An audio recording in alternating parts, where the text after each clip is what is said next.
하나님 말씀은 마태복음 1장 18절입니다. 마태복음 1장 18절 25절 말씀까지 봉독하겠습니다. 여기 전면 화면 안 나옵니다. 마태복음 1장 18절 다 찾으셨죠?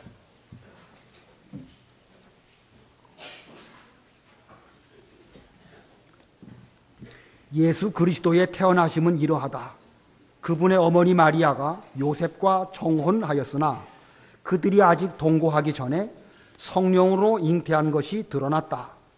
그 여자의 남편 요셉은 의로운 자이어서 그 여자를 드러내지 않고 은밀히 끊고자 하여 이 일을 생각하고 있을 때에 주님의 천사가 꿈에 나타나 그에게 말하였다. 다윗의 자손 요셉아, 내 아내 마리아 데려오는 것을 두려워하지 마라. 그 여자에게 잉태된 분은 성령으로 된 것이다. 그 여자가 아들을 낳을 것이니 그분의 이름을 예수라고 하여라. 이는 그분께서 자기 백성을 그들의 죄에서 구원하실 것이기 때문이다. 이 모든 일이 일어난 것은 주께서 선지자를 통하여 하신 말씀을 성취하시려는 것이니 말씀하시기를 보아라, 처녀가 잉태하여 아들을 낳을 것이며 그의 이름을 임마누엘이라 부를 것이다 하셨으니 그 이름을 번역하면 하나님께서 우리와 함께 계신다라는 뜻이다. 요셉이 잠에서 깨어나 주님의 천사가 그에게 명령한 대로 행하여 그의 아내를 데려왔으나 아들을 낳을 때까지 그 여자와 동침하지 않았고 아들을 낳자 그분의 이름을 예수라고 하였다. 거기까지 봉독합니다. 여기 19절 보면 그 여자의 남편 요셉은 의로운 자이어서 라고 말씀하고 있습니다. 요셉을 두고 의로운 자다라고 하였는데 이 시간 말씀의 제목은 의로운 자 요셉, 의로운 자 요셉이라는 제목입니다. 전세 계약을 할 때 보면 부동산 중개소에 가서 계약을 하는데 어떤 경우는 집주인을 대신해서 이 중개사가 이 세입자와 계약을 하는 경우도 있고 어떤 경우는 세입자가 올 수 없는 경우에는 세입자를 대신해서 이 중개사가 집주인과 계약하는 경우가 있습니다. 물론 중개사가 혼자서 집주인 역할도 하고 세입자 역할도 하는 그런 거래는 그건 불법입니다. 그러나 법적인 면으로 볼 때에 부동산 중개사의 자격은 대신할 수 있는 그런 자격이 있어서 때에 따라서는 집주인을 대신하기도 하고 때에 따라서는 세입자를 대신하기도 합니다. 우리 예수님은 하나님께 대하여서 우리를 대신하여 계약을 성취하시는 그런 예수님이시고 때에 따라서는 우리 사람에게 대해서 하나님을 대신하여 계약을 성취하시는 그런 분이십니다. 하나님과 사람 사이에 죄가 들어와서 더 이상 하나님께서는 우리 사람과 관계하실 수 없는 그러한 때에 그 가운데 예수 그리스도라는 분을 보내주시고 예수 그리스도가 그 가운데에서 그 역할을 하시는데 그 예수님의 그와 같은 역할을 무엇이라고 하냐면 중보자라는 표현을 씁니다. 중보자. 여러 번 들어보셨죠? 중보자. 가운데에서 양쪽을 다 편안하게 해드리는 역할. 이게 중보자입니다. 우리 예수님은 하나님과 사람 사이에 중보자이십니다. 이 중보자 예수님은 어떤 자격을 갖추셔야 할 것인가? 서론적으로 두 가지를 말씀드린다고 하면 첫 번째는요, 하나님께 대하여 완전한 사람이어야 합니다. 하나님께 대해서 완전한 사람이어야 한다. 하나님과 사람 사이에 계약을 맺는데 사람을 대신해서 하나님과 계약을 맺을 때에 완전한 사람이어야 되지 사람이 아니고 무슨 소나 양이나 혹은 다른 어떤 신이든지 그렇다고 하면 그 계약은 이루어질 수 없는 것입니다.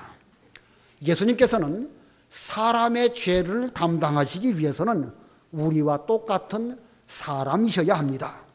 구약시대에 소나 양을 잡아서 그 피로 갖다가 뿌리고 또 그 고기를 태워서 하나님께 드렸는데 그것은 온전한 대신이 될 수가 없습니다. 반드시 사람이라야 사람의 죄를 대신 담당할 수 있는 것입니다. 그런데 한 가지 더 추가적인 조건이 뭐냐면 사람의 죄를 담당할 그 사람은 전혀 죄가 없어야 됩니다. 죄가 있다고 하면 자기 죄 값으로 죽어야 할 것이기 때문에 무슨 다른 사람의 죄를 담당한다든지 다른 사람이 어떤 문제를 책임질 수가 없는 것입니다. 자, 이 중보자 예수님은 하나님께 대해서 죄 없으신 완전한 사람으로 우리에게 찾아오셨습니다. 그래서 첫 번째 조건으로 예수님은 죄송합니다. 하나님께 대하여 죄 없으신 완전한 사람이십니다. 자, 중보자의 자격 두 번째는요, 사람에 대하여 완전한 하나님이셔야 합니다. 사람에 대하여 완전한 하나님이셔야 한다. 자, 예수님은 중보자로서 하나님을 대신하셔야 합니다. 예수님은 하나님을 대신하여 우리 죄를 용서해 주시려고 십자가에 달려 죽어주셨습니다. 한 사람의 죄를 담당하기 위해서는 한 사람 의인이 죽으셔야 합니다. 100사람의 죄를 담당하기 위해서는 100사람의 의인이 죽어야 되고 천하 만민의 죄를 담당하시기 위해서는 천하 만민만큼의 숫자의 사람이 그 죄 없는 사람이 죽어져야 천하 만민의 죄를 담당할 수 있습니다. 천하에 그런 사람이 있을까요? 없을까요? 없지요. 뭐 천하 만민의 죄를 다 담당할 그럴 의인이 세상에 어디 있습니까? 하나님 외에는 없는 것입니다. 그래서 우리 예수님께서는 우리 이 사람들에게 대해서 하나님으로 찾아오셔서 우리 죄를 담당하시려고 대신 죽어주셨습니다. 자, 하나님을 대신하여 우리 예수님께서 죽어주신 것, 그것은 곧 우리 천하 만민의 죄를 담당하시려고 죽어주신 그러한 거룩한 죽음이십니다. 그래서 예수님이 하나님과 사람 사이에 중보자가 되시기 위하여 그분께서는 완전하신 하나님으로 사람에게 찾아와 주셨습니다. 오늘 본문 18절을 보면 그 예수님의 특징이 기록되어져 있는데 이 예수님의 특징 가운데는 예수님은 완전하신 사람이시고 또 완전하신 하나님이시다라는 진리가 담겨 있습니다. 18절 우리 다 같이 합독하겠습니다. 18절 시작. 예수 그리스도의 태어나심은 이러하다. 그분의 어머니 마리아가 요셉과 정혼하였으나 그들이 아직 동거하기 전에 성령으로 잉태한 것이 드러났다. 자, 마리아가 정혼을 하기는 했는데 아직 동거하기 전이었기 때문에 그는 처녀입니다. 근데 그 처녀인 마리아에게 잉태함이 나타났는데 성령으로 말미암아 잉태하였습니다. 처녀가 사람으로서 잉태하여 태어났기 때문에 그 예수님은 완전하신 사람이시고 또 죄 없으신 사람이십니다.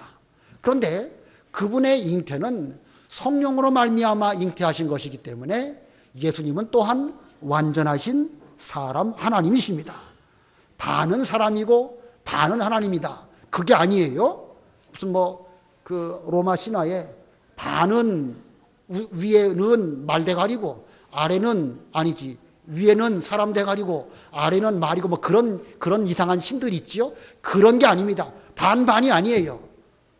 튀김 반, 튀김 반, 그거 아니에요. 예수님은 완전한 하나님, 또 완전한 사람이십니다. 그래서 하나님과 사람 사이에 양쪽을 다 만족시켜 주실 수 있는 중보자가 되셨습니다. 인류 역사상 이 최고로 존귀하신 예수님의 탄생이 바로 이렇게 이루어지게 된 것입니다. 자, 그런데 최고로 존귀하신 예수님의 탄생인데 그 예수님께서, 중보자 예수님께서 이 세상에 찾아오실 때에 요셉이라고 하는 인물의 가정을 통하여 우리 예수님께서 찾아오셨습니다. 성경은 그 요셉을 의로운 자라고 기록하고 있습니다. 여기 의롭다. 여기 의롭다는 것은 우리가 일반적으로 예수를 믿는 사람은 죄 사함을 받고 하나님 앞에 의롭게 된다. 그런 물론 가장 기본적인 것이고 가장 중요한 것이지만 거기에 머무는 그런 의만을 말한 것이 아닙니다. 기본적으로 그리스도를 믿음으로 의롭게 된 것은 말할 것도 없고 그 이상으로 충분히 의로워서 예수님을 기쁘게 영접할 수 있을 정도의 그런 의를 갖고 있는 요셉이라는 뜻입니다. 오늘날 우리도 예수님을 영접하여 드리고 주님과 함께하는 이런 삶을 살기 위해서는 기본적으로는 먼저 예수님을 믿어야 되겠지만 그 기본 위에 또 다른 의를 잘 이루는 이런 우리가 되어줘야 성탄절을 맞이해서 예수님을 요셉과 같이 영접할 수 있는 그런 복을 우리가 받게 될 것입니다. 요셉은 어떻게 의로운 사람이었을까? 본문 가운데서 세 가지로 말씀을 전하려고 합니다. 어떻게 그런 의로운 사람이었을까? 첫 번째는요, 다른 사람의 죄를 드러내지 않고 은밀히 끊고자 했습니다. 다른 사람의 죄를 드러내지 않고 은밀히 끊고자 한 그런 의를 가지고 있었습니다. 이 유대인들의 결혼의 과정은 먼저 약혼을 하고 그 다음은 정혼을 하고 그 다음에 결혼을 합니다. 우리 일반적으로는 약혼하고 결혼하죠. 심지어 요즘은 약혼도 생략하고 바로 그냥 결혼하는 경우도 많이 있습니다. 그러나 유대인들은 약혼도 하고 정혼도 하고 또 결혼도 합니다. 근데 이 정혼을 하게 되면 일정 기간 동안 지나고 나서 이제 신부를 데리고 오게 되는데 그 정혼한 그 상태에는 마치 거의 결혼과 같은 상태이기 때문에 남자와 여자에 대해서 각각 아내와 남편이라고 하는 표현을 쓰게 되고 또 그 기간 동안 함께 동거하는 이런 풍습이 있었습니다. 또 정혼한 상태에서 부부간에 어떤 문제가 있으면 그건 심각한 문제가 되기 때문에 정상적인 이혼 절차를 밟아야 제대로 된 합법적인 이혼도 될 수가 있는 것이 유대인들의 풍습입니다. 근데 오늘 이 요셉은 마리아라고 하는 처녀하고 정혼을 했는데 아직 동거하기 전에 그 마리아에게 잉태한 것이 드러나게 되었습니다. 본문 18절, 19절 읽어보세요. 18절 예수 그리스도의 태어나심은 이러하다. 그분의 어머니 마리아가 요셉과 정혼하였으나 그들이 아직 동거하기 전에 성령으로 잉태한 것이 드러났다. 그 여자의 남편 요셉은 의로운 자이어서 그 여자를 드러내지 않고 은밀히 끊고자 하여. 이 마리아가 잉태한 것이 드러나긴 했지만 성령으로 잉태했다는 사실은 지금 아무도 모릅니다. 누구만 알고 있겠죠? 마리아 본인만 아는 거예요. 마리아 본인만. 요셉도 아직은 모르지 않았을까? 자, 요셉 입장에서는 어떨까요? 지금까지 마리아를 사랑해서 약혼도 하고 정혼도 했는데 자기가 알지 못하는 사이에 잉태를 했다? 이 요셉이 마리아에게 느끼는 배신감, 또 괴로움, 이거 다 말로 표현할 수 없을 것입니다. 그만큼 사랑하고 그래서 결혼까지 약속을 하고 정혼까지 했는데 자기가 모르는 사이에 그만 잉태를 했다? 자, 이런 고통이 있을 때에, 이런 상당히 심각한 문제에 봉착하게 되었을 때에 요셉이라는 사람이 얼마나 의로운 사람인가라는 사실이 드러나게 됩니다. 요셉은 그 여자의 그와 같은 상태를 드러내지 아니하고 은밀히 끊고자 했다. 그 여자의 그와 같은 상태를 드러내지 않고 은밀히 끊고자 했다. 이게 진짜 의인입니다. 보통 의로운 사람의 특징이 어떠할까? 일반적으로 보통 인간 세계에 의로운 사람들의 특징이 어떠할까? 의로운 사람들은요, 절대 불의를 용납하지 못합니다. 당연한 거죠.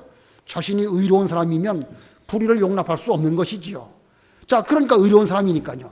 그런데 그것이 지나쳐서 아주 냉정하고 차가운 것, 이것이 의로운 사람의 부정적인 특징입니다. 무슨 뜻인지 충분히 이해가 되시죠? 자기가 의롭다. 나는 불의를 용납을 못한다. 그래서 조금만 자기 그 기준에 어긋나게 되면 차갑고 냉정하고 쌀쌀맞게 그리고 그따위가 뭐냐라고 말하면서 아주 자신의 그 의로운 것을 드러내는 것, 불의를 용납하지 못하면서 아주 냉정한 것, 이것이 일반적인 의로운 사람들의 특징이 아닐까. 저에게도 그런 면이 많이 있고 혹시 여러분 중에도 그런 면이 있지 아니한지 살펴봐야 됩니다. 그게 진짜로 의로운 사람이라고 말할 수 있을까? 그렇지 못합니다. 지금 요셉 입장에서는 이 마리아와 정혼했습니다. 이미 동네 사람들은 다 마리아와 요셉이 정혼했고 이제 결혼할 것이다 다 알고 있습니다. 만일 요셉이 이 결혼 관계를 깨트리게 된다고 하면 동네 사람들이 뭐라고 말하겠죠? 저 요셉 저 사람 저 마리아하고 정혼해가지고 아기까지 갖게 한 다음에 지금 깨트려가지고 지금 결혼도 하지 않고 이렇게 되어버렸다고. 저 요셉 의로운 사람인 줄 알았더니 아주 못되고 아주 불의한 사람이라 사람들이 그렇게 말할 것이 분명한 것입니다. 인간 사회가 그런 거 아니겠습니까? 그러므로 요셉 입장에서는 마리아의 죄를 드러낼 수밖에 없는 그런 상황입니다. 마리아의 그 불의한 것을 드러내야 나는 의로운 사람입니다 라는 것이 밝혀지는 거 아니겠습니까? 하지만 요셉은 그렇게 하지 않았습니다. 드러내지 아니하고 가만히 끊어버리려고, 은밀히 끊어버리려고 했습니다. 이거 보면 그는 한편으로 의로우면서 상대방에 대하여 배려하고 있습니다. 이것이 진짜로 의로운 사람의 참 모습입니다. 그냥 의롭다고 해서 자기보다 못한 사람에 대해서 차갑고 냉정한 것이 아니라 자신의 의를 잘 지키는 가운데에서 다른 사람의 죄와 허물을 용납해주고 덮어주고 할 수 있는 그런 마음가짐, 그것이 참 의로운 사람의 모습입니다. 상대방에게 죄와 허물이 있어도 나는 그 죄와 허물에 적극적으로 참여하고 거기에 영향을 받지는 않도록 하면서 은밀히 잘 끊어버리면서 상대방이 나쁜 사람이다 이런 것을 적극적으로 드러내지 아니하면서 끊어버리려고 하는 태도, 이게 올바른 것입니다. 다시 설명드리면 나 자신은 죄에 적극적으로 참여하지 않으면서 상대의 상태를 용납해 줄 수 있는 그런 마음가짐, 이것이 참으로 의로운 자의 모습입니다. 전도서 7장 16절 읽어보세요. 전도서 7장 16절. 전도서 7장 16절. 너는 지나치게 의롭게 되지 말고 지나치게 지혜롭게 되지도 마라. 네가 스스로 망할 이유가 무엇이냐? 우리가 의롭게 되려고 하면 좀 지나치게 의롭게 돼야 좋은 거 아닐까요? 근데 이 전도서에는 지나치게 의롭게 되지 말고 지나치게 지혜롭게 되지도 말라 이렇게 말하면서 지나치게 의롭고 지나치게 지혜로우면 스스로 망하게 될 것이라고 이 전도서 솔로몬의 지혜자가 이렇게 말씀하고 있습니다. 이게 무슨 뜻일까요? 지나치게 의롭게 되지 말라. 까다롭게 의롭게 되지 말라는 거예요. 까다롭게 의로운 사람 되지 말고 좀 넉넉하고 푸근한 가운데서 상대방을 배려하고 용납할 수 있는 그런 의인이 되라는 뜻입니다.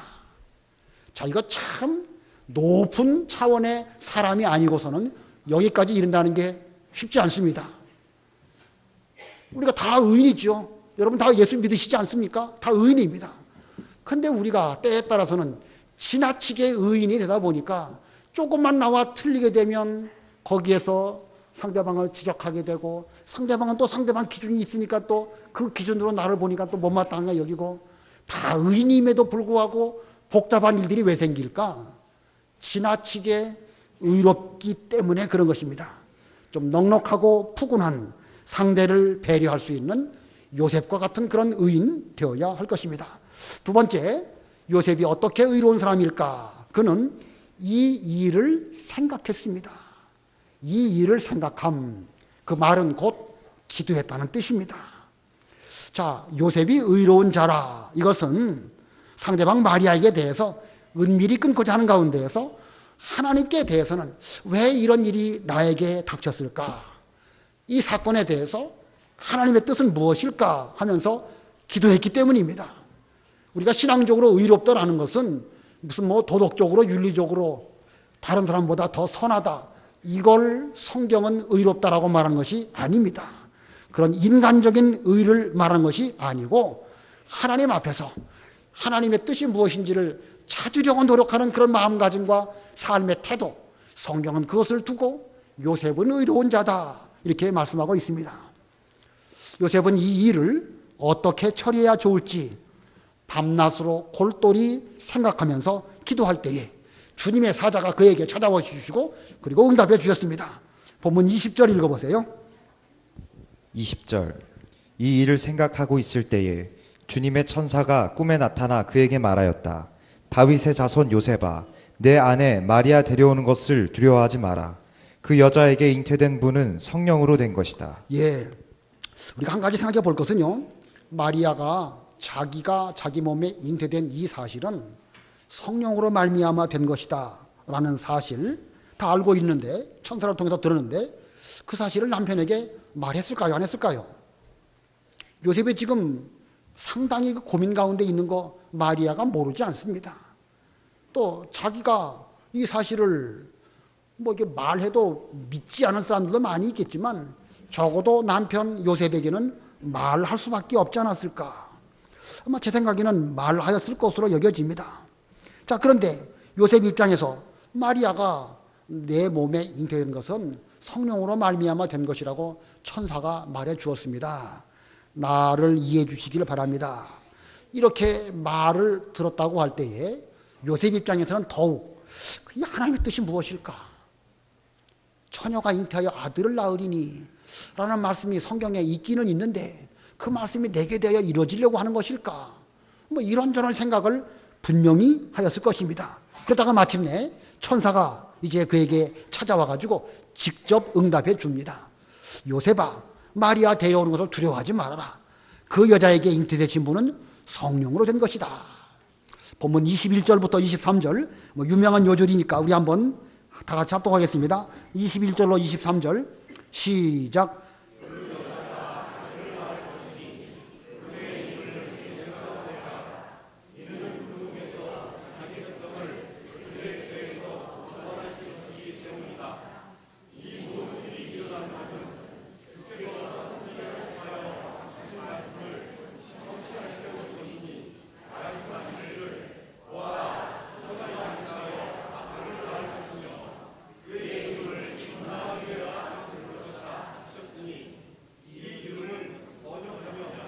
하나님께서 우리와 함께 계신다라는 뜻이다. 우리 윤현주학교하고 중고등부 학생들이 좀 더 크게 읽기를 원해서 제가 조용히 기다려 봤더니 잘 안 하는 것 같아요. 예배 시간이 길어서 좀 지루한가요? 이 성탄절 전날 보내고 나면 학생들은 대단히 피곤해요. 그래서 이 시간 저도 참 많이 졸고 예배 제대로 못 드렸습니다. 지금 그런 상태는 아니신지 그래도 정신 차리고 예배 잘 드려주시면 감사하겠습니다. 자, 요셉은 지금 자기 결혼 문제에 아주 큰 어려움이 닥쳐왔을 때에 그는 기도했고 또 기도를 통해서 하나님의 놀라운 뜻을 발견하게 되었습니다. 뜻밖의 세상에서 가장 귀한 진리, 하나님께서 하시는 가장 놀라운 비밀을 이 기도를 통하여 응답받아서 천사로부터 듣게 되었습니다. 처녀가 잉태해서 아들을 낳을 것인데 그 이름을 예수님이라고 해라. 예수님이라는 뜻은 자기 백성을 그들의 죄로부터 구원할 자라는 뜻이고 또 그분의 이름은 앞으로 하나님이 우리와 함께 하신다는 것을 보여주시기 위해서 오신 분이시기 때문에 임마누엘이라고 하는 별명을 가질 것이다. 아주 중요한 진리를 그 어려운 문제 때문에 기도하니까 기도의 응답으로 하나님에게로부터 직접 응답을 받게 된 것입니다. 자, 우리가 의로운 가운데에서 어떻게 해야 이 문제를 해결할 수 있을까? 뭐 의로운 사람이라고 해서 고난, 고민, 어려움 없는 거 아니죠? 그러나 그때에 기도하고 그때 하나님께 간구하면 그런 사람은 점점 의로운 가운데서 점점 더 의로워지는 것이에요. 이건 아까 전도서에 있는 것처럼 지나치게 의로운 것하고는 차원이 다른 것입니다. 신앙적으로 점점 성숙하고 진보하고 진리를 많이 깨닫고 하나님 앞에 점점 영적으로 큰 사람이 되어져 나아가는 그런 뜻입니다. 뭐 이 시간 이 본문에 나와 있는 이런 그 중요한 내용들 어느 정도 알고 계실 것이니까 세세한 설명은 생략을 하고 우리가 이 시간 기억할 것은 우리도 요셉처럼 어떤 곤란한 상황이 닥쳤을 때에 상대방을 배려하면서 하나님의 뜻이 무엇일까라고 하는 생각을 가지고 무엇을 해야 되겠죠? 기도해야 됩니다. 기도하는 사람, 그 사람이 신중한 사람이고 기도하는 사람, 그 사람은 실수 없습니다.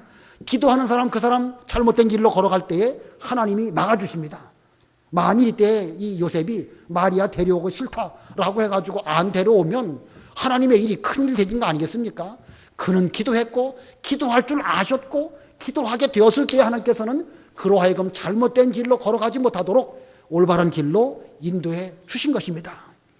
세상에는요, 내가 다 옳은 것 같아도 다 옳지 못하고 내가 모든 것을 다 아는 것처럼 보여도요, 내가 알지 못하는 심오한 하나님의 뜻이 우리 이 주변에는 지천에 널리 깔려 있습니다. 하나님께 기도하고 깊이 생각하고 또 그렇게 한다고 하면 하나님께서 하나님의 모든 일들을 어느 시대마다 선지자에게 알려주지 아니하시고 집행하시는 경우가 없다고 하셨습니다. 그러므로 우리는 어려운 일 만날 때마다 먼저 기도하고 신중하게 하나님의 뜻이 무엇일지를 찾고 기다리는 그런 우리가 되어야 할 것입니다.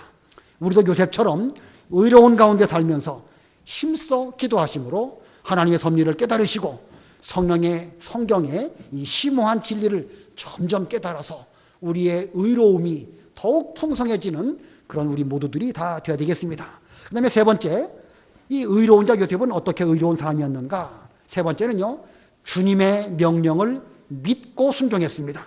주님의 명령을 믿고 순종했다. 본문 24, 25절 읽어보세요. 24절 요셉이 잠에서 깨어나 주님의 천사가 그에게 명령한 대로 행하여 그의 아내를 데려왔으나 아들을 낳을 때까지 그 여자와 동침하지 않았고 아들을 낳자 그분의 이름을 예수라고 하였다. 예, 요셉이 잠에서 깨어났습니다. 분명 그 꿈을 통하여 아주 귀중한 계시를 받기는 받았는데 그게 꿈이었습니다. 일반적으로 이건 꿈이니까 무시할 수도 있는 것이죠. 처녀가 잉태하여 아들을 낳는다? 이건 인간 상식에 맞지 않는 말입니다. 어떤 다른 사람이 제3자가 그 요셉의 그런 말을 들을 때 어디서 이상한 꿈 꾸고 엉뚱한 이야기 한다고 그렇게 또 말할 수도 있는 것입니다. 그러나 이 일이 하나님께 속한 일이라고 한다면, 성령으로 말미암아 되어진 일이라고 한다면 어떻게 될까? 의로운 요셉 입장에서는 믿을 수밖에 없고 믿어져야 되는 것입니다. 왜냐하면 그 일을 행하신 분은 하나님이시고 그 하나님은 창조주이시기 때문에 믿어질 수밖에 없었고 믿어야만 하는 것입니다. 근데 믿는다고 해서 그 신앙이 완전해지는가? 그것만은 아닙니다. 믿은 다음에는 뭐가 필요하겠죠? 믿은 다음에는 뭐가 필요합니까? 순종이 필요하죠. 순종. 행함이 없는 믿음은 죽은 믿음이라고 했으니까 이 요셉은 성령으로 잉태했구나 이렇게 해서 믿기를 믿었는데 그 다음은 순종이 필요한 것입니다. 그래서 요셉은 마리아가 잉태한 것이 성령으로 인한 것임을 절대적으로 믿었고 그리고 천사가 명령한 대로 순종했습니다. 그래서 마리아를 데려왔는데 즉시 데려왔습니다. 즉시라는 말이 성경에 없지만 24절 하반절 보면 천사가 그에게 명령한 대로 행하여 그의 아내를 데려왔으나 아마 잠에서 깨어나자마자 이것이 하나님의 뜻이구나, 하나님께서 하시는 일이구나, 그날부로 아마 마리아를 자기 집으로 데려왔을 것입니다. 그리고 아들을 낳을 때까지 그 여자와 동침하지 않았다. 아들을 낳을 때까지 그 여자와 동침하지 않았다. 순종하는데 적당하게 데려오기만 하고 이제 너는 그냥 저쪽 방에서 살고 나는 이쪽에서 살고 이런 차원이 아니에요. 온전히 순종하고 넉넉하게 순종하고 진심으로 순종하고 하나님의 뜻을 받들어 나가는 이런 마음가짐으로 그는 순종한 것입니다. 이게 진짜 순종입니다. 이 목사님께서 이 부분을 가르치실 때에 관후라는 표현을 쓰셨습니다. 이 관후가 무슨 뜻일까? 처음 듣는 용어라 그게 무슨 뜻일까? 그 관용할 때의 관자고 후자는 두터울 후, 넉넉하게 관용을 베푸는 그런 사람이라는 뜻이에요. 그러니까 아까 그 의로운데 넉넉하게 의롭다고 그랬죠? 오늘 본문 전체적인 내용으로 볼 때에 이 요셉의 의롭다는 것이 넉넉하게 의로운 그 관후한 이런 것을 우리들에게 보여주고 있습니다. 그래서 그는 아들을 낳을 때까지 동침하지 아니하고 그리고 아들을 낳자 그 이름을 예수라고 하였습니다. 천사가 말해준 대로 모든 것을 다 순종을 했습니다.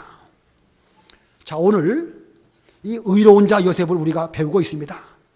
신앙적으로, 교리적으로 의롭게 되는 것은 어떻게 된다고 그랬죠? 믿음으로 되는 거예요. 교리적으로 우리가 의롭게 되는 거 믿음으로 되는 것입니다. 예수님 믿는 그 순간 우리는 하나님 아버지 앞에서 의로운 자다라고 인정받습니다. 그러나 그것만으로 부족합니다. 부족하다는 것은 구원받는데 부족하다는 뜻이 아니라 우리가 그 차원에서만 머무러 가지고는 안 된다는 뜻이에요. 그 이상으로 좀 넉넉하게 의인이 되고 또 그 이상으로 상대방을 잘 배려하고 또 그 이상으로 기도하는 가운데 내게 이런 어려움을 주신 이유가 무엇일까? 찾고 연구하고 응답받고 순종하고 이것이 제대로 된 의로운 사람이라고 할 수가 있습니다. 자, 순종.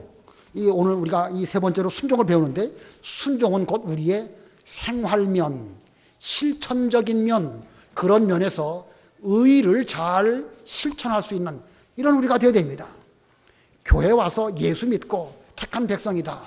거기까지만으로 의롭다 하시지 말고 그 외에 앉았을 때에도 일어날 때에도 교회 와갖고 여기에 자리에 앉으실 때에도 죄송합니다. 저 뒤에 앉으신 분들 때문에 그런 말씀 드린 건 아니에요.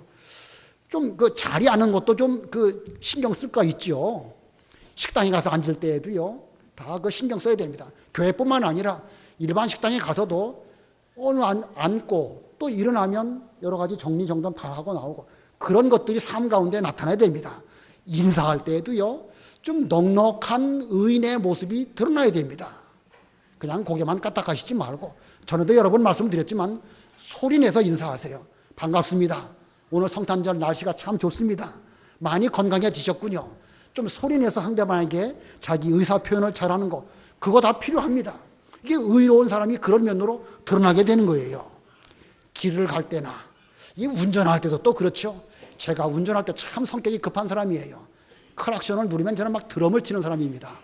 근데 그게 얼마나 성격이 급한 것이 그러면 근데 그렇게 하면서도 많이 좀 죄송합니다. 내가 그래도 목사인데 하고 나서 후회하면 뭐 하겠습니까? 이게 의롭기는 의로운데 신앙적으로는 의로운데 삶 속에서는 도무지 그런 면이 없다는 뜻입니다. 누구와 대화할 때에도 실천하는 면에 있어서 좀 우리가 지나치게 의로운 사람은 돼서는 안 되겠지만 넉넉하게 의로운 관후한 이런 우리들이 되지 않을까. 요셉은 그런 사람이었습니다. 그렇기 때문에 주님께서 그의 가정을 통하여 출생하셨고 또 그 가정을 통하여 성장하심으로 하나님의 뜻을 잘 이루어 드리셨습니다. 오늘날 우리들도 그만큼 성숙하고 그만큼 노력을 할 때에 예수님께서 우리에게 찾아와 주시고 함께 하시며 우리에게 은혜와 복을 베풀어 주실 것입니다. 아무쪼록 우리가 많이 준비하고 많이 만들어져서 우리에게 찾아오신 이 성탄 구주 예수님을 기쁨으로 영접하시고 맞이하시는 여러분들이 다 되시기를 바랍니다. 기도하겠습니다.